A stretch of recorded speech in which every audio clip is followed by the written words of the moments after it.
Hello all. Sound Vidyalaya Matric Higher Secondary School, Rajanagar, Satyamangala Taluk, Erode Mavatam, Tamil Nadu. நான் 12th standard படிக்கிறோம். என் பேர் ஸ்ரீஹரன். என் பேர் அம்ரோஸ். என் பேர் தர்னேஷ். நான் வந்து பேர்ட் சென்சார் பற்றி பார்க்க போகிறேன். பேர்ட் சென்சார் எங்கள் கான்செப்ட் என்னன்னு பார்த்தீங்கன்னா வந்து சிட்டுக்குருவிகள் பறவைகள் இனங்கள் வந்து அழிஞ்சிட்டு இருக்குங்க. அதை வந்து சேவ் பண்ணுறதுனா ஃபோனில் வர ரேடியேஷன் மூலமாக சாகுது ஃபோன் டவர்ஸ் மூலமாக தெரிஞ்சிருக்கு. அதை நம்ம கட்டுப்படுத்துறதுக்கு நம்ம ஃபோனை ஒரு வழியாக ஒழிக்க முடியாது. அது மூவிஸ்லேயே பார்க்க முடியும். ஒரு எக்ஸாம்பிள் பார்த்தோம்னா 2.1 மூவி இருக்குது. அதுவும் அந்த கான்செப்டாக கொடுத்துருப்பாங்க. ஆனால் அந்த ஃபோன்ஸ் இல்லாமல் இப்போ ரியலே யாருமே இருக்க முடியாது. அதனால் ஃபோன்ஸ் இருக்குன்னா அந்த ஃபோன்ஸோட டவர் இருக்குது. அதனால தான் மெயினாக அதிகம் பறவைஸ் ஆகுது.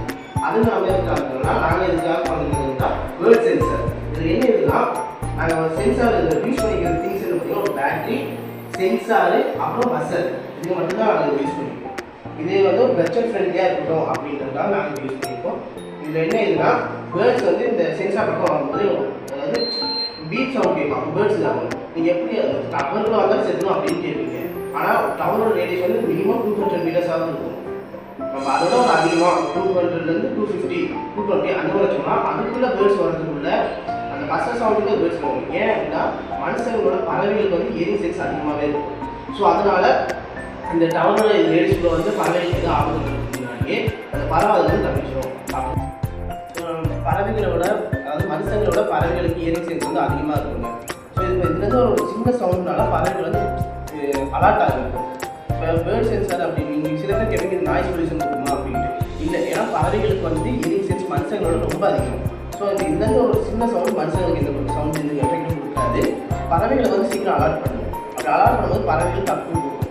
ஒரு இதில் பார்த்தீங்கன்னா ஒரு பறவை அதோட ஆயுள் காலத்துக்கு 3000 மரங்கள் நட்டுறதுன்னு சொல்லியிருக்காங்க. பட் மனுஷங்க ஒன்று கூட பண்ணுறதில்ல. மனுஷங்க இருக்கிறத அழிச்சிட்டு தான் இருக்கும். ஸோ நம்ம தான் நட்டு வைக்க முடியாது. இருக்கிறதையாக நம்ம காப்பாற்றோம், இருக்கிறதுக்கு நட்டு வைக்கணும் அப்படின்னு நம்ம விடுவோம். ஸோ இப்போ நம்ம செல்ஃபோன் அதுக்காக நம்ம யூஸ் பண்ண வேணாம் அப்படின்னு சொல்ல முடியாது. அதை நம்ம யூஸ் பண்ணலாம், இது பண்ணலாம். இப்போ கவர்மெண்ட் வந்து இது ஒரு ஆர்டராக கொடுத்து எல்லா இதுகளுக்கும் ப்ரொடியூஸ் பண்ணலாம் அப்படின்னு சொல்லியிருந்தோம்னா நம்ம எல்லா டவர்லேயும் போட்டோம்னா அதிகபட்சமாக பறவைகளை நம்ம காப்பாற்ற முடியும். சிட்டுக்குருவிலாம் நாங்கள் சின்ன வயசில் இருந்தாலும் பார்த்துருப்போம். இப்போலாம் எங்கேயுமே சிட்டுக்குருவியில் எந்த பறவைகளுமே அதிகமாக பார்க்க முடியாது. ஏன்னு காரணம் பார்த்தீங்கன்னா இதுதான். நான் பல பேர் சொல்கிறாங்க அது நோய் வாயிலாம் எதுவும் கிடையாது. இதுக்கு தான் பிரச்சனையாக வருது. ஸோ இப்போ நம்ம அதுவும் ஃபுல்லாக தடுத்துடவும் முடியாதுல்ல.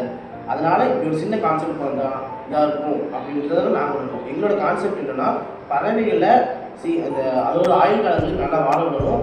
பூமியில் வந்து மரங்கள் இருக்கும். மரங்கள்லாம் ஆக்சிஜன் இருக்காது, மனுஷங்களே இருக்க முடியாது. இப்போ அது நிறைய பிரச்சனை இதாகிட்டு இருக்கு. நம்ம இது பொல்யூஷன் போயிட்டு இருக்கு. இப்போ அது காரணம் அந்த பொல்யூஷன்னா மரங்கள் தான் சேவ் பண்ணுது.